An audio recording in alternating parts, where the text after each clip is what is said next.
So you guys were talking about New Year's resolutions, and as my mom said, I did want to be able to help people with their college application process. I even decided to reach out to some of my friends that are a year younger than me last year because they're going through the college application process this year. And I was planning on starting a business, but later down the line. And as God would have it, look at where we are now. So um, we're going to get into this presentation just talking about college financial planning and the importance of financial literacy for families.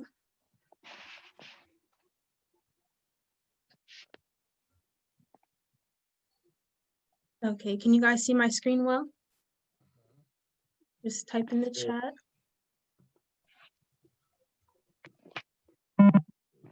Okay. All right, let's begin. Okay, so this presentation is going to be on college financial planning, as I said earlier. I'm sorry.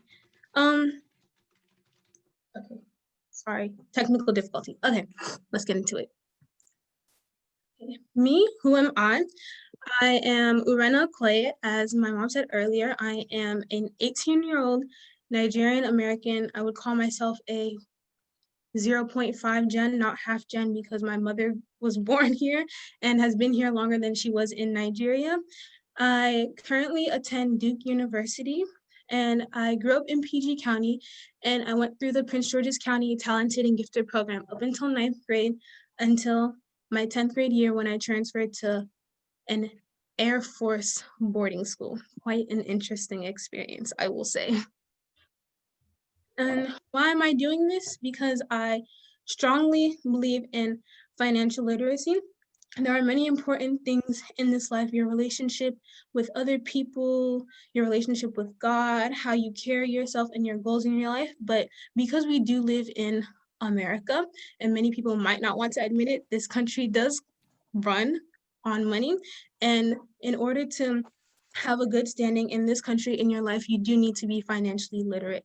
It brings a sort of freedom that other things that you have set in your life won't bring in the society that we live in. And also because the college application process can be quite overwhelming and confusing in general, but especially on the financial side. So I just want people to have more information when it comes to making college financial decisions in general, but college being one of the first ones that young adults make, and that the first big decision that families make together.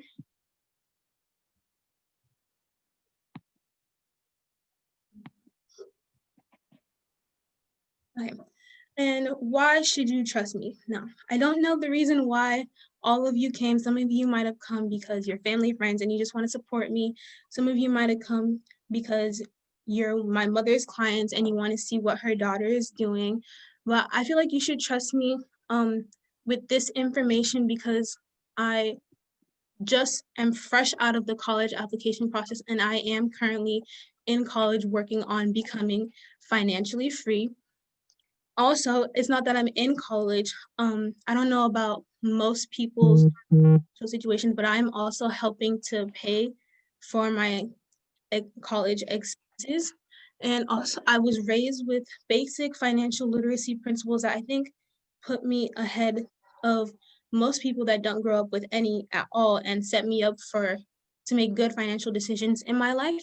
And I also have a general basic understanding of how investment works and how those play into college, because college is also an investment, and why kids need to understand finances.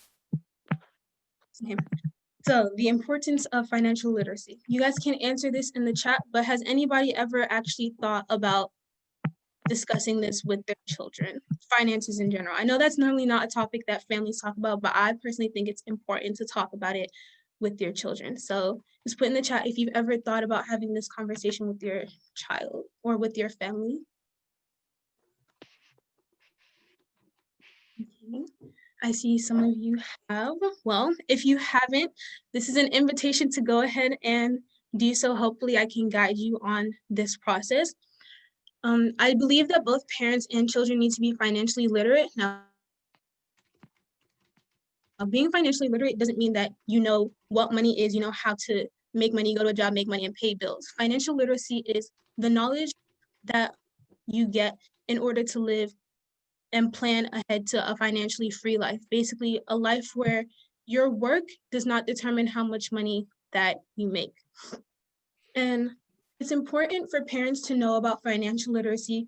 Oh, sorry. Because if they don't know about financial literacy, their kids will not get it from them. And who knows where they're going to get that information from. If it doesn't start at home, where is it going to start? So important things to teach your kids when they're young is earning money, debt, savings, charity, inflation, and investing. And if you don't know anything about, let's say, investing, about inflation and things like that, I highly suggest that if you have the time, get information on these things so that you can teach your kids. And if you don't, well, that's why I'm here. And I also believe that it's not just important to teach your kids these things, but to also provide them situations where they can practice the things that you're teaching them, not just learning in theory, but also learning in practice. Okay, so as I said earlier, college is an investment, and investments is one of the things that you want to teach your children. One of the big terms in one of the big words used when people talk about investments is return on investment, basically how much you're getting out for what you put in. So like I said right here, it's net gains divided by cost of investment. It's usually given as a percentage. So for many people, when they think of college, they think of it in terms of going to school to get a job so they can get money so that they can live, basically. And while that is an important part of college, college is not solely so that you can get a job. You can get a job fresh out of high school without going to college. Many people have done that. But going to college, the main reason is to gain an understanding of the world, stretch your mind, give you critical thinking skills. So I don't want people to think that the main reason you're going to college is to make money, because you can make money 1,000 different ways without going to college. It's to provide you a way to navigate the world more intellectually. But since we are talking about college as an investment, I do want to talk about the return on investment for colleges generally. So the determining factors would be type of school or institution you go to, whether that's private, public, or a trade school, the future career that you want to get into, your financial aid, also how much you're willing to put in, so whether you accrue debt or not, and the knowledge you acquire through your years in university.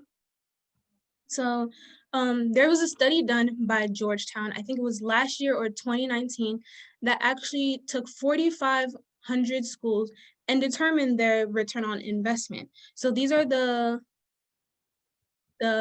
different categories that they use to explain it. So the net present value is just once you graduate from school, over a certain number of years, we're going to use 40, the total amount of money you would have earned from working based on what the average salary is for people that graduate from that school.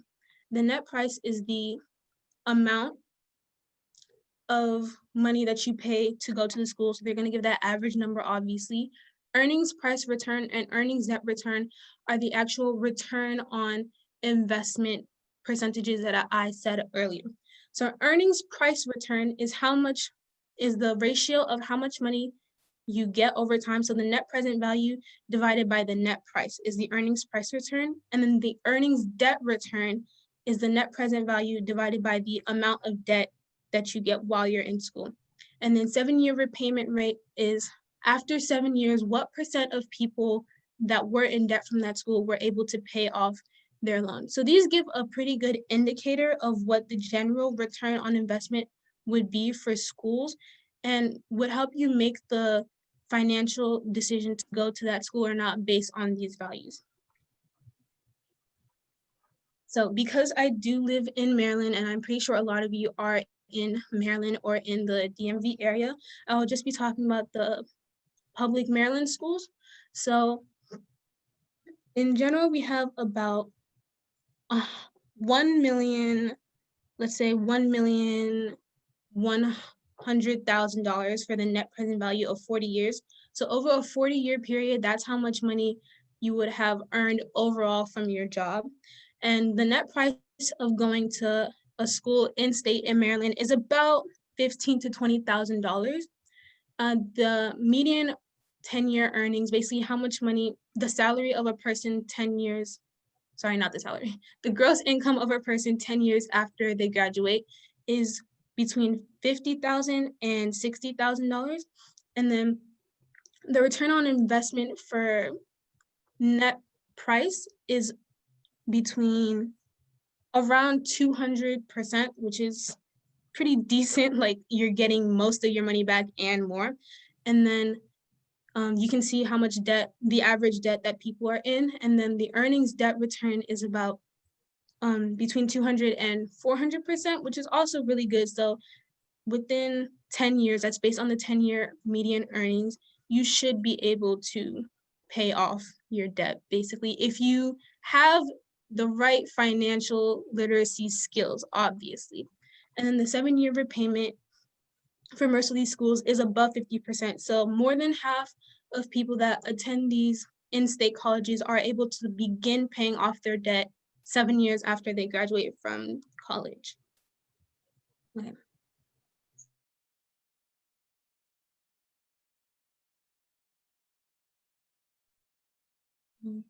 Oh, sorry, I guess I was accidentally muted. So this is basically saying what the price of attending University of Maryland would be in these number of years from now based on inflation. So inflation in the US is about 2%, and the cost of attending University of Maryland in-state currently is about $28,000.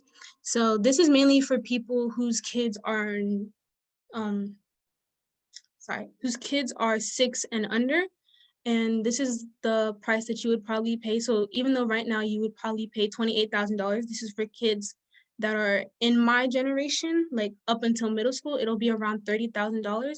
But for people with younger age kids, it'll be between $35,000 and $40,000 by the time they enter college, which is about $140,000 to $160,000 over the 4 years.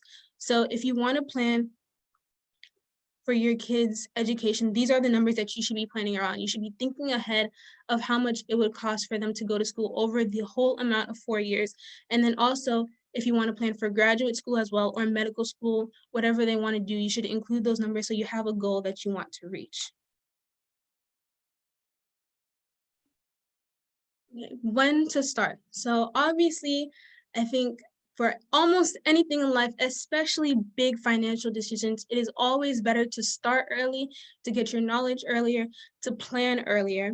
And for me, I believe it's best to start before your children are born if you do plan to have children. That way you're not stressing when they turn 15, like, how are we going to pay for college? Because you already thought about it before. That's one less thing in this life that you have to stress about. And even if your kids are around my age, it is never too late to start planning. There are always options for you, whether that's scholarships, going to community college, state-sponsored funding as well. So before I continue, I just want to ask, does anybody have any questions? You can unmute yourself and ask.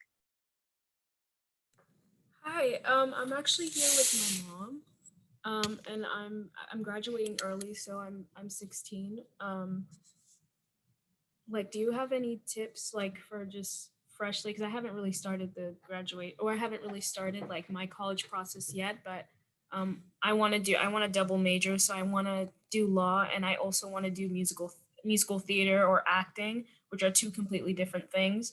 But I think I can probably do it. So, you have any advice for like those type of things, or just starting out the college process in general? Okay, so I will tell you now, law is not a degree in undergrad, that is a postgraduate degree. And from my friends that do want to go to law school, I've heard that you can literally study anything in your undergrad and still go to law school as long as you pass the test and your grades are straight as when you're in undergrad. So I think you should be able to do your musical theater stuff and pre-law as well if there are required classes, and still be able to get into law school if that is your choice. So it's not necessarily a double major because most people think like pre-med is a major, pre-law, pre-nursing, pre-dental. Those aren't majors. Those are just pathways that you take to get to your postgraduate education. Thank you There's a so question here about what age should you start? I know you answered it, but it was a specific question. So what age should you start planning? You're pretty much saying now. It would be good to start now. It's not too late. Whether your child is not born, you start. If your child is 2, you start 8, 10. Is that what you pretty much think? Yes, this is more geared towards parents when they should start. So start as early as possible. I would just say that whether your child is going into college this fall, you can start now. Even if you've never thought about it, you should start now. If your child isn't born yet and you want to have children, start now. If your child is 10 years old, start now. Just start as early as possible. For kids, I think thinking about college, you should start thinking about college, I would say middle school, early high school, and then just to set yourself up in on a path so that you can be able to go wherever you want, basically. And more specifically about colleges and what you would like to do in college, you start thinking about that in high school, basically. Even though like when you get to college, your ideas will change. Like I was going in literally as a pre-med student. 2 months into my semester, I changed to econ. But I set myself up in a way that I could get into the school that I wanted to. And even now that I'm there, I have the flexibility to change my direction. Not all schools have that. Some schools have you go in with a major set and you have to do it all 4 years. So just set yourself up properly throughout all your primary and secondary education so that you can be able to have the flexibility to do what you want in university. All right, there's a question here in the chat. Do you believe in having a 529 for college? I can answer that because that's more of a tax question. Um, Personally, I don't, but if there's no other option, then you can. The reason why I don't like the 529 is because 529, first of all, is a state deduction. You don't get it as a federal tax deduction, you get it as a state deduction. Then it ends up being a pigeonhole because whatever 529s that you set up are state specific, and whatever money that you invest there has to be used for college. And with everything that happened with COVID-19 last year, a lot of people who actually put money into the 529 ended up not being able to use it because a lot of it was refunded when the kids came home. And if you don't put that money back in, if they didn't put that money back in within 30 days, within 60 days, they are going to be paying taxes on that money. So I don't like the fact that it's restrictive. What we actually did for the kids was, instead of doing a 529, we actually bought rental properties. And the goal was that by the time first kid is going to college, we should have that rental property paid off.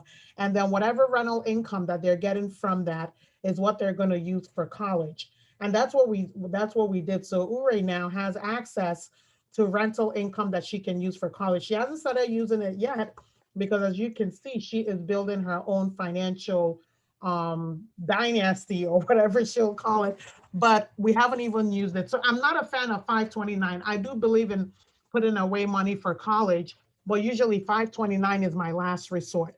But if you absolutely don't have anything else to do, then yes, it's better to have a 529 than not have anything at all. She asked about the best way to save for college. I think we're going to get there, right? So we'll just let you continue on, Ure. And then, because probably through your slides, I believe you cover that later on. Yes, I will talk about it later. Okay. And then we'll have two other sections for questions later on. Okay, so starting early. This is for parents of children 0 to 6 years old. So like I said, you need to be financially literate in order to properly start early because you need to know all the different ways that you can put money away and have it grow over time. It will definitely be less work if you start earlier. Like I said, the earlier you start, the less stressful it is. But you also will need discipline in order to start early because you'll be putting money away periodically if you decide to do a savings account and not spending it on vacations, a new car. new clothes, just things like that. You will have to be disciplined in order to do that properly. And by starting early in this age range, you should have, well, that is also depending on your income. But if you are financially literate, you will have multiple streams of income, which I will talk about later. But you should have enough money in your investment accounts to pay for your college, to pay for your kids' college the whole way through by the time they are getting into college. That is if you have one kid, of course. It does get more complicated the more kids that you have. But like I said, financial literacy gives you the freedom to make financial decisions and not be stressed out. And these are the different college savings plans. Like my mom was talking about earlier, the 529 plan, these plans in general are pretty restrictive. The Coverdell Education Savings Act is even more restrictive than the 529 plans, but let me just go through each of them.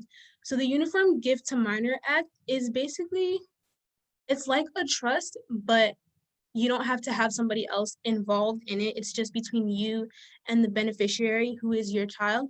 So you can be putting money in there, and technically they own it, but they don't have access to it until they come of age. So that money can be used for, it should be used for college expenses, and that's how it is tax deductible.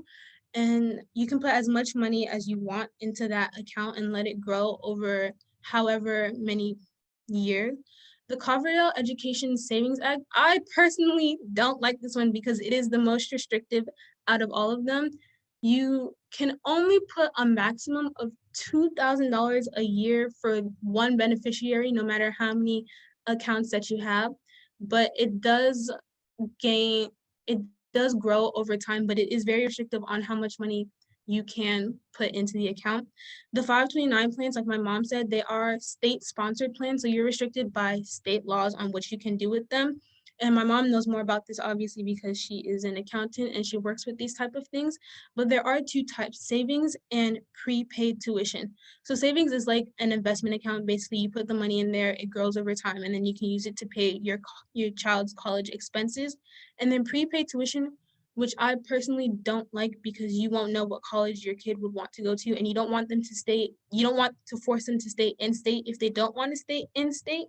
But basically, it's saying if you want to pay off the tuition before your child gets into college, so you're paying it off periodically until they get into college, you can do that. And then any other low risk long term investments that would accrue over time. So real estate, like my mom said, she did real estate for me and my brothers. Also, stock investments, which is different than stock trading, which is something that you will learn in your journey of financial literacy. Just putting your money in stocks in mutual funds and letting them grow over the 12 to 18 years before your child gets into college, and they will have money to use for their college expenses once they get there.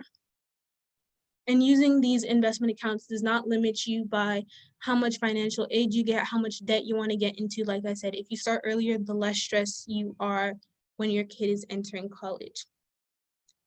So this is just what it would look like if you invested this amount, $3,750 every year for 11 to 18 years. So, and it's also dependent on the return on investment, like I said earlier, of that investment that you're doing. So generally, investment accounts have about a 7% return on investment rate. Initially, it doesn't seem like a lot, but if you use it over a long period of time, like 18 years, it will grow. And that is this is only if you're putting in money every year on this investment account. So stock, I accidentally put stock trading, but it's supposed to be stock investments because those are two different things. Stock investments and real estate generally have a higher return on investment than investment funds. And this is what it would look like, the growth for this period of time for stock investments and then real estate as well. So obviously you are kind of limited by what you know, which is why I highly advise getting knowledge on these different methods. But if you do real estate, your money will grow faster and you will have more at the end of the day. If you do investment funds, you should start earlier, but you will still have most of the money by the time your child is getting into college.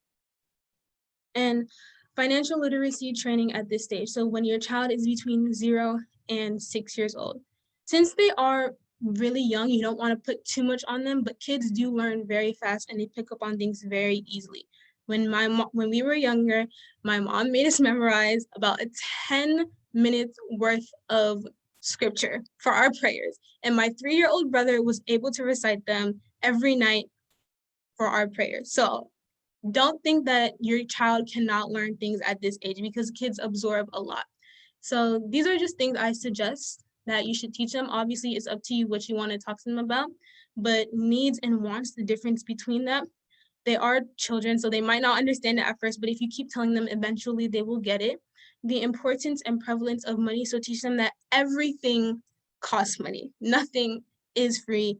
And basically, they will start to see these things, like when you go shopping, when you go to the store, they won't just pick things up thinking that you can take it away. They'll understand that it has a price tag on it.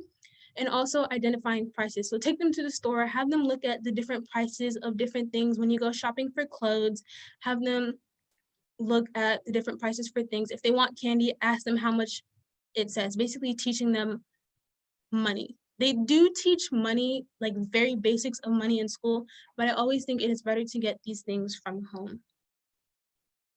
So the next stage is when your child is 6 to 13 years old, basically elementary and middle school. So you can still invest in different things, but don't only rely on it because you are starting later. So the return by the time they're getting into college will not be as much as if you had started earlier.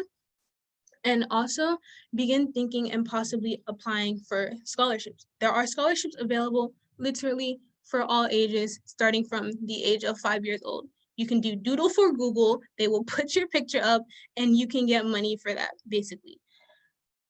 Also start thinking about how much you're willing and will be able to pay out of pocket. That is only if you are starting later. If you're starting earlier, you won't have to worry about this if you're doing investments properly. But I just want you, if you're starting when your child is this age, thinking about this so that you can kind of understand what your goal is in terms of investments, in terms of how much scholarship you want your child to get. And then also begin talking to your child about college, basically. When I was younger, my mom took me and my brothers to Massachusetts. We went for Thanksgiving for family. And while we were there, she took us to Harvard. Now, I don't remember anything about this, but I'm pretty sure it did implant something in my mind about thinking about college, thinking about my future. And I did think from a very young age that I would be able to pay my way through college. Now, that is because my parents started talking to me about finances and saving for college from the age of 8 years old. I've had this thing in my mind since I was 8 years old. I was very much convinced that I was going to be able to pay my way through college. Now, even though that is not the case, it does motivate me to save my money so that I can be able to have this big accomplishment when I get older. It also builds, like I said, it built responsibility in me and awareness in me that college costs money. Somebody's gonna have to pay for it. And I feel like I will be able to, so let me put the work towards doing it. And it also gets them thinking about their future, like I said. And also start teaching your kids to be financially literate at this age. So the earlier stage was just talking to them about money in general, like the presence of money in life. But this stage, you start talking more about things like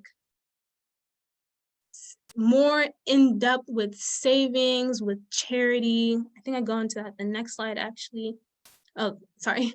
This is the same thing as before with the investments, but if you started later. So obviously, as you can see, with the other, when you started earlier, you were in the 100,000, so you were able to pay your child way through college completely. And stock and real estate was in 200 and 400,000. But now, since you're starting later, you obviously will not be getting as much money, but it can still help with your child's college. These are significant numbers still. Okay, so like I was saying earlier, financial literacy training at this stage. Start teaching them how to earn money, do small jobs around the house. I know for me, my one job that I had in the house that was not a chore, cleaning your bed is not a job, cleaning the kitchen is not a job, washing dishes is not a job.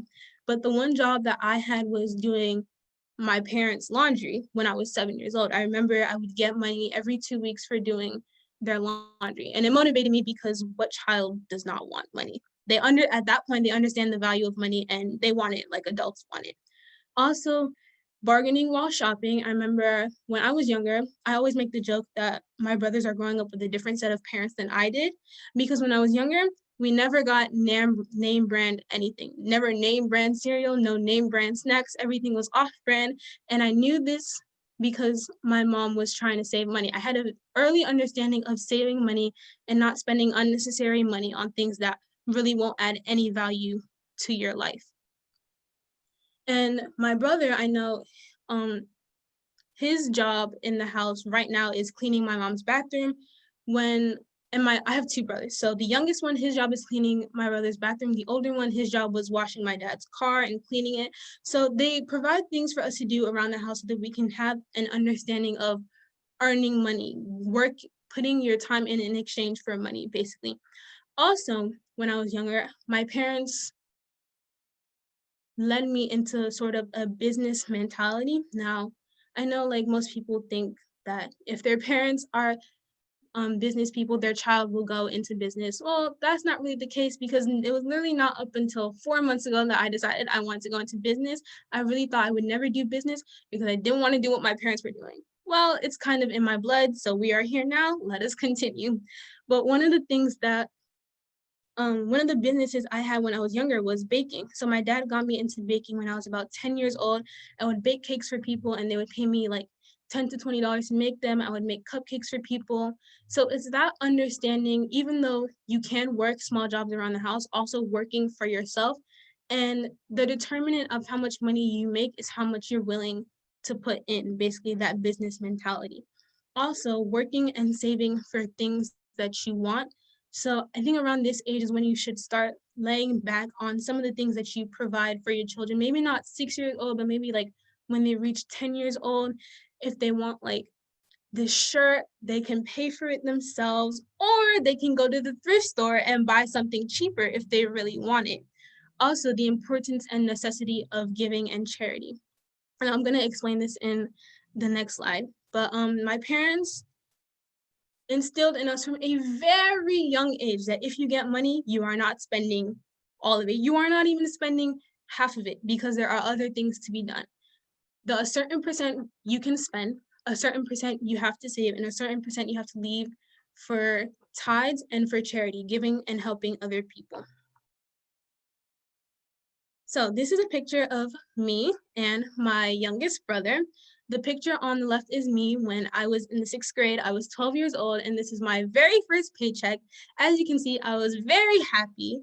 I worked for my mom, and this is the main job I've had for the last 7 years of my life, is working for my mom. But she got me into the mentality of exchanging my time for money from the age of 12. Now, my brothers are 3 and 5 years younger than me. So if I was learning this at 12, they were learning this at 9 and 7 years old. That's why my youngest brother here, he had this mentality since he was 7 years old, which is why at the age of 13, he was able to buy himself a PS5 without my parents' help at all. Meanwhile, my first big purchase is when I turned 18 to buy myself a laptop for school. He's doing it at 13 because he learned these principles earlier.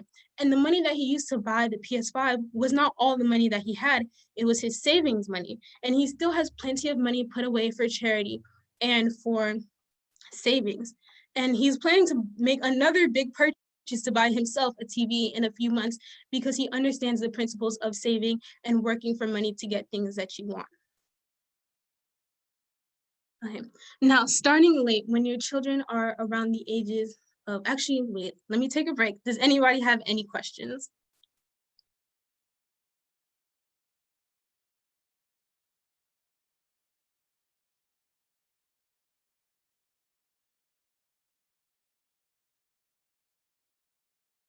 If you have a question, you can unmute yourself.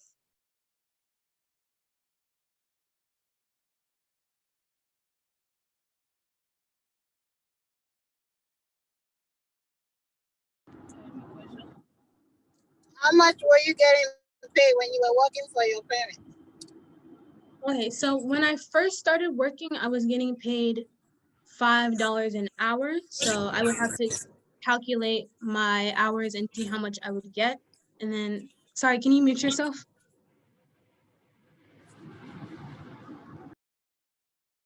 I was at first I was getting $5 an hour, and then I moved up to $7.50 when I was at the end of middle school and the beginning of high school.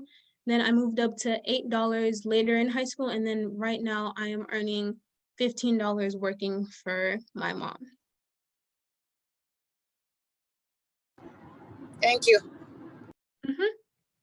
Anybody else? Hey, I have a question. This is Marlene. Can you hear me? Yes, I can. Okay, so my daughter's here. She's actually 17. She'll be going to college pretty soon. So my question is about scholarships. What are the websites that we can go to check out different scholarships? Okay, so I will be getting into that in this section actually, and then at the end, I do have resources that I can give you guys. So if you would like that information, I will be providing things like that at the end. Also, let me just say, when I was in the 8th grade, my mom did start me on looking for scholarships. I will admit I saw absolutely no purpose in it because I was 14 years old. I was like, I'm not going to college for another 4 year, not realizing that 4 years is actually a very long time and I'm already in college. So I did do a lot of scholarship searching in my 8th and 9th grade. And I put together a list of a lot of scholarships for many different things. So I can talk to you. You can email me about that. I will provide resources at the end of this presentation if you want those. Anyone else?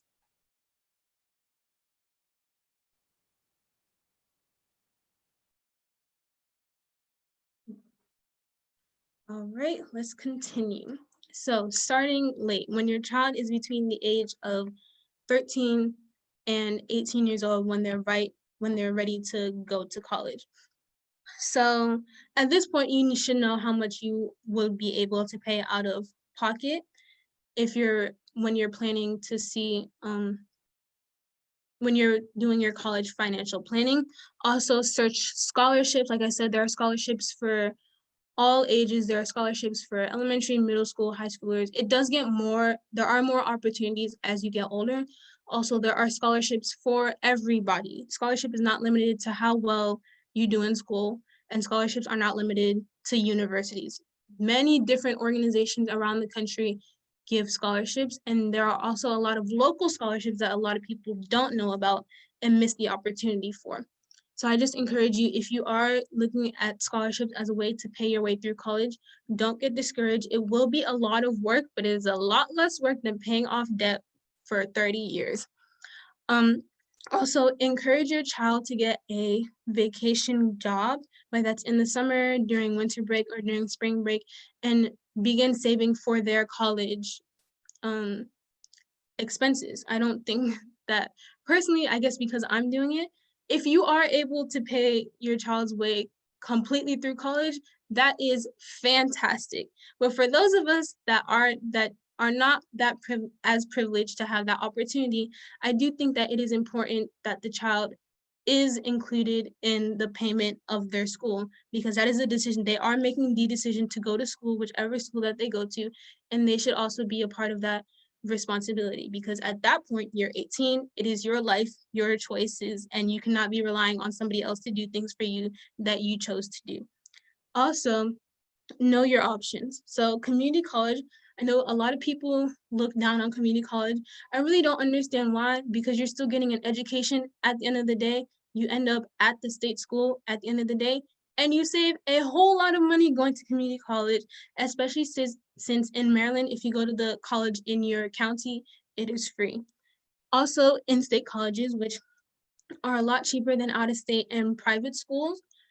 FAFSA, I don't think a lot of people know about FAFSA, which is really interesting, and why a lot of people stress so much about paying for college. But FAFSA is the national application for financial aid that you submit every year that you're in college, and they'll let you know how much money you get, whether that's through grants, whether that's through scholarships through your school, or whether that's loans that they provide through the school or through the state. Also state scholarships. So this is more specific to like senator and I think it's senator and governor scholarships. So there are scholarships that senators and legislators provide that most people don't know about. One of my friends in high school, her name is Sitlali. She's the one that told me about this. She was doing her work on scholarships. She got a lot of scholarships. They presented all of them at graduation. She got about 3 different scholarships, all over $10,000 because she put that work in and she knew where to go to search for scholarships. And because not many people know about the legislator scholarships, it is more likely that you will get those scholarships, but those are only limited to if you live in the state and if you are going to a state school. They don't count it for private schools or for out of state schools. Also, you can, if worse comes to worse, you can take a gap year to work. I put work in bold for a reason, because if you're taking a gap year from your education, don't be doing nothing. There's no point in doing nothing. You're an adult, do something with your life. So you can take a gap year to work to save up money to be able to pay for college in addition to your parents if they are able to help you. And then the very last resort is student loans, because nobody likes debt. Debt is not fun. Taking money that you should not be taking is fun. But if you have to, have a plan in your mind as you are taking on those loans of how you are going to pay it off. Don't start worrying about it after you graduate from college, because then you're going to be overwhelmed. You might not have a job when you get out of college. Then you're stressing, oh, my loan is getting interest, but I have nothing to pay it off. Start thinking of that plan when you are making that decision to take that loan. Okay, so financial literacy training at this stage, this is basically everything that most adults don't know. And why I'm saying that you should learn it at this stage is that as soon as you turn 18, you can do every single one of these things that financially literate adults do. So that way you're not wasting time to begin making money, to begin living a financially free life. So there is no age limit on teaching. Don't think because you're 25 years old, you're 40 years old, that it's too late for you to become financially literate. Obviously, it's all dependent on your availability, your time, and how much work you're putting in to educate yourself. And for parents, encourage your kid to get a paid job at some point before entering college. I think it's important to have a job because that's the society we live in. You will be working, and to a certain point, obviously, depending on how financially literate you are and how disciplined you are with your money. Also start teaching them about budgeting, so saving away money to buy certain things that they want, deciding how much money that they want to put into this certain thing or this certain thing. Like for me, I went to boarding school, so on the weekends, most people bought food that wasn't from the school because we didn't necessarily enjoy school lunch. So I had to think about how much money I want to put towards buying food every weekend. I refused to buy over $25 worth of food every weekend, even sometimes every 2 weeks, because I'm like, I'm going to eat my money if I do this. There's no point in me doing this. The school lunch may be bad, but it's still food. So if I ever got to a point where I was at my $25 limit, I either just ate the mac and cheese I had in my room, or I took myself downstairs to the dining hall and ate food.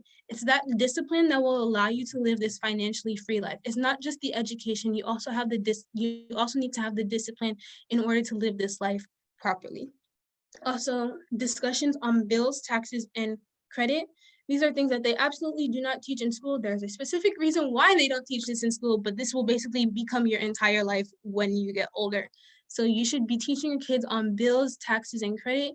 You don't necessarily have to include them in how much you guys pay if you don't want to, but at least let them have it in their mind. Maybe if they have this job that you encourage them to get, they can start helping to pay on like their phone bill, Netflix, the TV bill, things that they use around the house. They can start helping to pay on that. They can start helping to pay with groceries, gas, different things like that. Also taxes, because as soon as you get a job and you're 18, the government is taking your money. And that is a hard lesson I learned last summer, and I'm still trying to learn it, that not all the money, even though before not all the money I get, I spent because I divided it. now not all the money that I make, I'm getting because the government is taking it. So that's a very important lesson, to not be planning on your salary, but plan on your after-tax wages. And also credit. So credit comes into play when you want to buy a car, although personally I suggest buying a car cash. There are easy ways to do that. Or if you want to buy a house, or if you want to get into real estate. So people will look up Will your Smith credit score. and the cheese is there. Really, the cheese is Hello, actually excuse me? there. Excuse me? Can you mute yourself, please? Okay. So credit is basically the measure of how well you pay off debt. Basically, I didn't think it was important because I'm like, I don't ever plan to get in debt, but that's just how life works. If you want to buy certain things and get into certain areas, they're going to need your credit score. So it's important to do that. And I think even though if you don't plan to have debt for yourself, I do think real estate is a big part of financial freedom, and you do need credit to get into real estate. Also, educating on investment, like I said, real estate, stocks, and retirement accounts. Most people don't necessarily think about retirement accounts when they are literally just getting out of their parents' household, probably have never gotten a job. But like with any other investment, the earlier you start, the more money you will have in the end.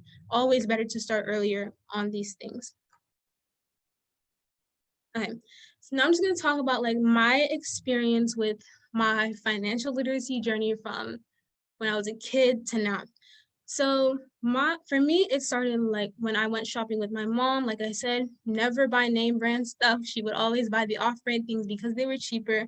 We would always go to the thrift store, and I hated it because I'm like, why are we being cheap to buy clothes? Like, it's just clothes. But now I understand you don't need to buy expensive things to look good, to eat good, or to feel good. Also, when I was younger, I wrote a book. So this was my first introduction to entrepreneurship. I wrote it when I was in 8th grade, just about my experience. I mean, not 8th grade, 8 years old, about my experience playing soccer just because I wanted to. And then my mom got on it. She got people to buy it. She got me set up with um, different engagements just to read my book and to get it out there. And through this, she also met, I don't know if you guys have ever heard of her. Her name is Gabby Williams. She's a young entrepreneur. She started her business when she was 9 years old. So she was a year older than me. She started her business of jewelry, and you can look her up. Her journey is amazing. And then also through that connection, my mom got to meet other financially literate people that were in her field that she currently still works with to this day, 10 years later. Also, when I was in the 3rd grade, I opened my bank account with my mom. So we went to the bank. She was my custodian. So I've had my bank account open since I was about 9 years old, when most people open their bank accounts when they're like in high school. I've had mine since I was in elementary school. So I understood that there is a place where you should be putting your money away to keep it safe. And another part of entrepreneurship, like I said earlier, when I was in the 5th grade, I started making cakes for people and selling them. And my dad would always remind me, you do this, you make money, basically letting you know that there are other ways to make money instead of going to work. Like, you can be working for yourself. It's all up to you what you want to do. Then when I was in the 6th grade, I started working for my mom, understood what actually going to work and a salary looks like, and dividing my money between savings, um, charity, and spending money. So I've been doing that for 7 years, dividing my money. So at this point, it's a habit for me. I don't think twice about it. I already know when I get my paycheck, I'm not spending all of it because that's just not what I do. And then in middle school and early high school, I started buying my own things. So I started buying my own clothes. I don't think my parents have heard me ask them to buy me something unless it's a really big purchase in like 5 years. Um, my mom's summer program, if you didn't know, my mom holds summer programs just to talk about kind of what I'm talking about, more along her realm. So I know we talked about real estate, we talked about stocks, we talked about retirement accounts in her summer program. So she's offering that information to me when I'm in 9th grade, and also to people younger and older than me. So everybody's getting that information at different stages. And then I went to boarding school. like I said, I had to budget my money every week to decide how much I would want to eat so that I don't unnecessarily waste all my money. Meanwhile, some of my friends were going out to restaurants every weekend eating, and that didn't make sense to me because I'm like, one, where are you getting your money from? Because all my money came from me working. So maybe they didn't understand the real value of money because they weren't actually working for their money. They were getting it from their parents. But I had that mentality since I was in the 6th grade. Also making a final decision on college. So even though Duke was my first choice and I did get in, it mainly came down to the finances. I'm not going to go into detail about that, but basically it came down to the finances, and I had to understand that if I did decide to go to the school, I would have to be working and putting up money to go here because it was more expensive than the other schools that I got into. Also, my first big purchase was buying myself a computer. I don't know about adults, but for me, buying myself a computer was a very big purchase. I usually don't spend over $100 on things for myself. So buying myself that was a few $100s was very big for me. Also paying for college, like I actually paid in my first year of college. It's a very big accomplishment for me. I've also started getting into stocks. So I started investing during the summer. I'm learning more about trading, about long-term investments, the different stock terms. And my dad is also teaching me these things because he has a lot of knowledge on these things. Like I said, it's very good to get this information from your parents. I honestly would have not started trading in stocks if it were not for my parents. My dad teaching me these things, my mom giving me some penny money to invest so I can actually see how these things work. You should be helping your children do these things when they are younger so that when they get older, they can do it on their own and not depend on you or anybody else for this information. And also, so my plans for this year, because this business has happened a lot faster than I thought it would, my one plan for this year is to grow this business. Obviously, to get as much knowledge as I can about stocks and start trading. Right now, I'm letting my money sit in there and grow over time, but I actually want to start trading this year. I also want to get certified in um, there are many different financial certificates. By the end of this year, I want to have one of them, which would be basically that I'm certified on helping people with stock and stocks decisions. And I also want to learn about real estate by the end of this year so that I can have all these different options to be making money even before I get out of college and get into the real world to find a job. Which, if this business goes the way that I want it to, I probably won't even have to look for a job when I get out of college because I started this young and was able to grow it so that I can work for myself by the time I graduate. So now that we've gone through this whole thing, you've seen everything that I know about college planning and all the things that I suggest about financial freedom. This is why I think you should join me in my journey of financial freedom, have your kids join me in this journey, and have me help them with this journey as well. One, I'm in Gen Z, I can relate to your child. Like I said, me myself, I'm also going through this journey. And because I am older than some of them and I have started this journey earlier than them, I do know more than them and I can help them. Also, even though I don't know everything, I do learn and pick up things very fast. So once I pick things up, I can teach them to somebody the next day. And I can help your child to live a wealthy life if they choose. Like I said, everything is a choice. You have to be disciplined when it comes to these kind of things. Having the knowledge is not enough. And I will teach your child what they will never teach you in school. Going back to the taxes and credit thing, the reason why they don't teach these things in school is because they want your kid to become an employee and not an employer. So they will not teach you financial freedom because if they did, everybody would be going to try and start a business. Everybody would be getting into real estate. Everybody would be doing stocks and nobody would be able to do the work that needs to be done. This is why they don't teach these things in school. I think it's important because many people find themselves in financial crises because they're not financially literate. People my age in college are not even thinking about this stuff. And I find it weird because I've been thinking about this since I was in the 6th grade.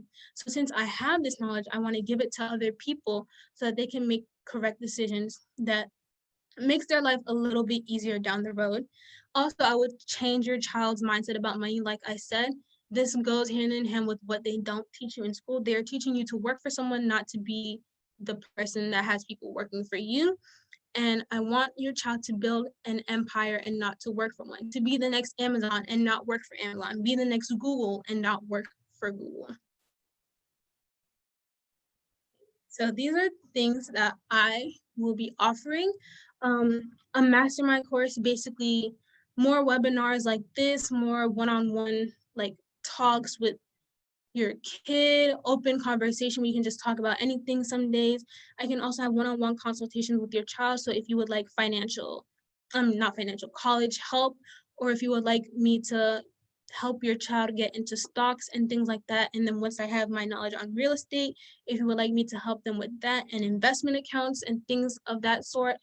I also have a curated list of online resources like that lady asked earlier, the different websites for scholarship. I have websites for that. I have websites for college application. I have websites for the study that I provided earlier on return on investment for college. So if you're thinking about certain colleges, you can go there and see what the return on investment would be. And I also have a college application organizer. I didn't include what it looks like in this slide, but basically it's a spreadsheet that will literally organize your entire college application process from picking a college and deciding what you are looking for in college down to when your interview with that school is. So those are the services and products that I will be providing. And you guys have any questions? So it's about 9 o'clock. I know people will be getting ready to jump off. Please complete the survey, or if you want to work with Ure beyond this presentation, please fill it out so she can get an idea of what people want. We will just answer questions until we're done. But Ure, wonderful, absolutely. I'm like, is this my child? Well, you did a wonderful job. I'm so proud of you. So we'll just take questions now. And please complete the, like I said, please complete the Google form. We want to get an idea of what people want beyond this. This is just a teaser. And Ure wants to know what parents need help with. And I told her that she needs to ask them. So at this point, we're open to answer questions. You can post it in the chat, or you can talk until, we're ready to close out.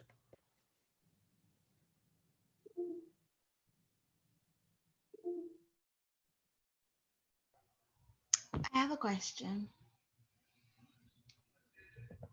Yeah, you can ask. Go ahead. Well, since I'm family, how much discount am I getting to enroll in this school of Uri?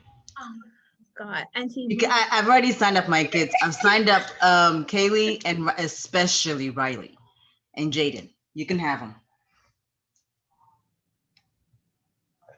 Well, as you guys see, I have my first customer. So if you guys would like to join the list, go ahead and fill out the survey that my mom put in the chat. It is just an evaluation of my presentation, and then also just to see what people would be interested in having me provide. Yes, and we will definitely share the video. We're going to make it evergreen, so it's available, because I know she had to condense a lot of information into 1 hour. So we will make it available so that you can even, have your kids watch it with them at a slower pace and be able to explain it to them, and then also encourage them to contact Ure.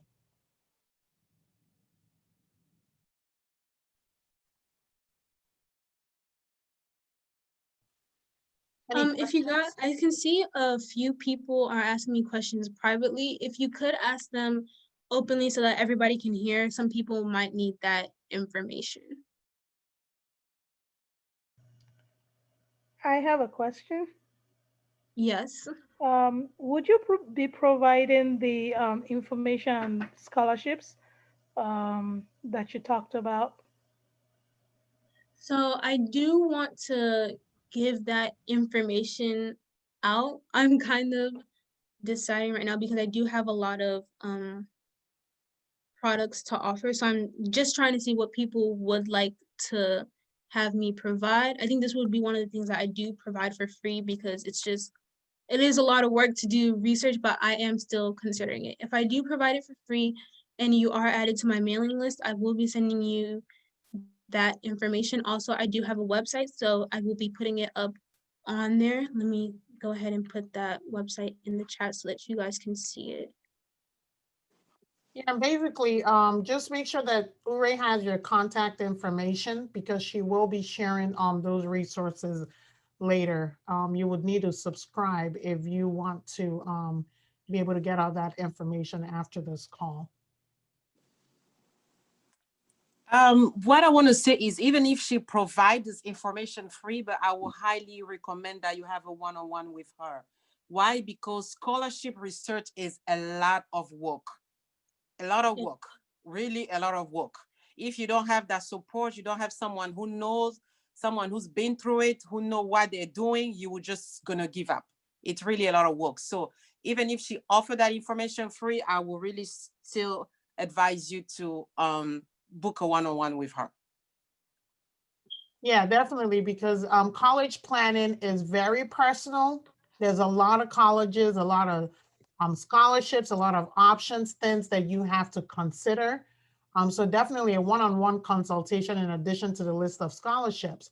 We ended up finding out because Ure had to go out of state to a private institutions. A lot of those scholarships that she actually found, they were not going to accept. So, hey, it's not going to be a benefit to you, but it will be good now that she has that information, knowing where your child is going to go to college, what their goals are, would help her tailor the scholarship search to exactly where they need to go. I see Nana asked in the chat whether she can have a hair braiding business. I will say, I have been realizing over the past couple months, we are in America, anything, literally, people might think this is a cliche, anything is possible. If you look around your house, you will probably see more than 100 different companies just laying around your house. There's a business for literally anything, a market for everything. You just need to know how to reach your audience and put your business out there, basically. And also, if you are thinking about starting a business, I do suggest that you just take time, maybe not your whole house, but just look around your room. Everything that is in your room, from the paint on your walls to the pencil sitting on your desk, came from a business because you had to buy it. Just think about that. I have a question. All right, Yes. go ahead. Yeah, we will be rounding up in about 10 minutes, 5 to 10 minutes. So we'll keep taking questions until that point because I don't want to keep people beyond. I know it's already late. So we'll keep taking questions and then we will cut it off in the next 5 to 10 minutes. Go ahead. Okay.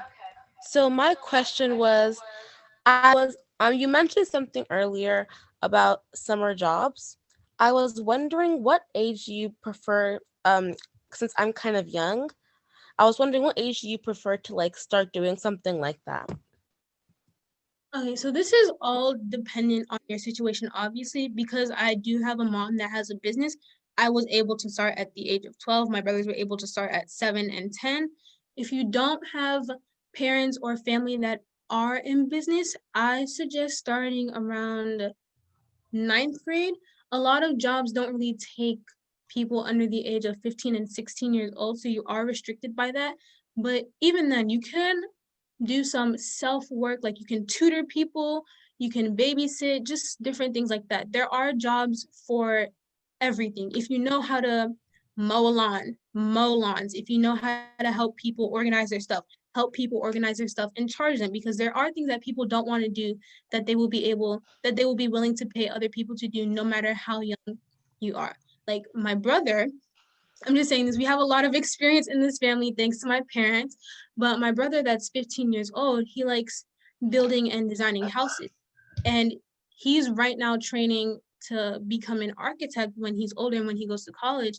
And I'm pretty sure he did get an opportunity to design a house and get paid for it. He also replaced people's flooring because he likes to do things like that and got paid for it, even though he was 13 and 14 years old. So if you have anything that you know you're skilled at, any service that you can provide, you can get a job even if it's not an official job like working at a retail store or working at a fast food restaurant or anything like that. And Okay. if your parents have their own business, I strongly encourage you to start seeing yourself as a partner to your parents. No greater joy for your parents to know that you want to support them. So if your mom has a business, if your dad has a business, if your aunt has a business, your uncle, people that you know have a business, just put yourself out there. You'll be very surprised at how many people will be willing to take you on because you're young. They're actually happy to be able to expose you. And first of all, you get paid for it, but two, also give you that exposure. So it's very important before you go. And the reason why I love working for small businesses is because of the flexibility that it gives. You can come in whenever, it's not like if you're working at McDonald's you have to be at this shift or that shift. Is going to be whenever you're out of school or if it's a holiday or your spring break. That would be the time that you say, hey, can I come in and help and do some work? Just some networking, reaching out to people. And your parents, most parents have a network of people that they know. They know a lot of people. You can start to reach out to them. Hey, here's my resume. I'm looking for a job. Is anybody willing and available to help? You'll be very, very surprised at how many people would be willing to give you that exposure, because we've met a lot of people who are willing to help out and help out the next generation. Okay, thank you.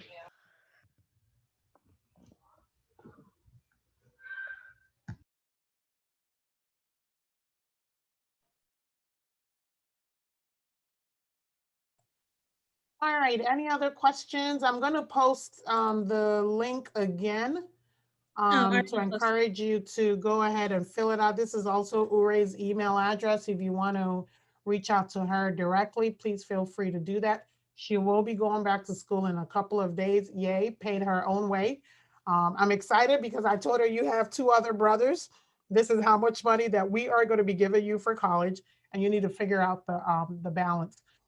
So we will go ahead and wrap up unless we have any other questions. Thank you so much for attending. I'm sure Ure is pleasantly surprised at how many people showed up for her presentation. So we will go ahead and wrap up now, and we look forward to connecting with you guys after this. We will make the recording available. If you did not officially register, please send Ure an email so that she can go ahead and make that available to you. But if you registered, we will be sending it. I'm also going to put my office number there if you want to do like consultations on financial planning, tax preparation, and all that. I'm also going to post my website as well. This is Ure's presentation, so did not want to steal the show from her, but hey, giving myself a shameless plug out there. So Ure, do you want to make any final comments? Dad, Obi, are you on? Do you want to make any final comments as we wrap up?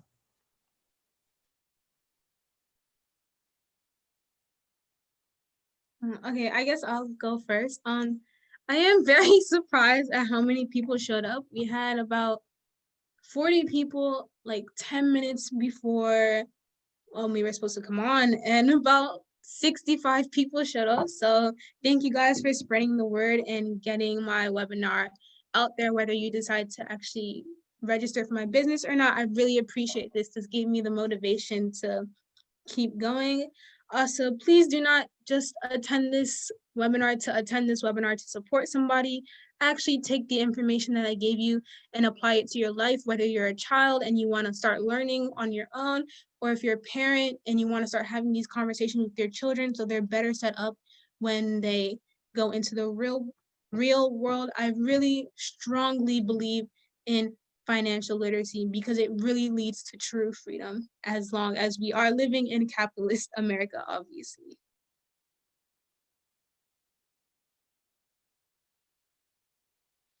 All right, Obi, do you have anything to say as we wrap up?